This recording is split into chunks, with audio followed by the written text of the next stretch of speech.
সাগরে তৈরি হওয়া নিম্নচাপ ইতিমধ্যেই আপনারা জানেন যে সুপার সাইক্লোনের রূপ নিয়েছে। আমাদের সেখানে প্রতিনিধি রয়েছে সেতুদা।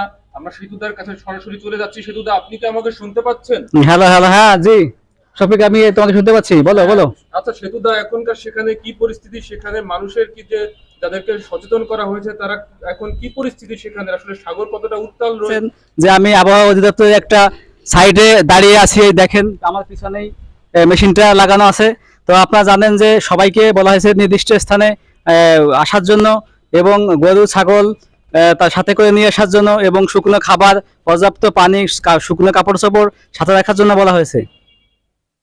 আচ্ছা সেতুদা, পরবর্তীতে আমরা আবার আপনার সাথে যুক্ত হব পরবর্তী আপডেটের জন্য। আমরা দেখতে পাচ্ছি আপনি একেবারে আবহাওয়ার সেই যে যে যে জায়গাটা সেখানেই উপস্থিত আছেন। সম্ভবত সেখান থেকে আপনি খুব ভালো আপডেট পান, কারণ আপনার না শফিক, যে তুমি হয়তো দেখতে পাচ্ছ আমাকে, এই যে এখানে প্রচুর বৃষ্টি হচ্ছে এবং আকাশ দেখো অনেক মেঘাচ্ছন্ন, পিছনে দেখো, ক্যামেরাটা দিয়ে দেখো। তো আমি এখানে আছি, পরবর্তী সংবাদ তোমাকে জানানো হবে। কিন্তু বাতাস মনে হয় এখনো ওইভাবে, কারণ যেহেতু ঘূর্ণিঝড় আমরা যতদূর জানতে পারছি যে ল্যান্ডফল করে নাই, যার কারণে আপনার মাথায় যে ছাতা সেটা কিন্তু ওইভাবে বাতাসটা বোঝা যাচ্ছে না। হয়তো ল্যান্ডফল করার পরে এটা বোঝা যাবে, এবং আমরা আবার আপনার কিছুক্ষণে আমাদের পরবর্তী নিউজে আপনার সঙ্গে যুক্ত হব। আশা করি আপনি সেখানে সাবধানে অবস্থান করবেন। আচ্ছা শফিক, তোমাকে ধন্যবাদ। আমি পরবর্তীতে আবার সংবাদে নিয়ে যাব। ধন্যবাদ দর্শক।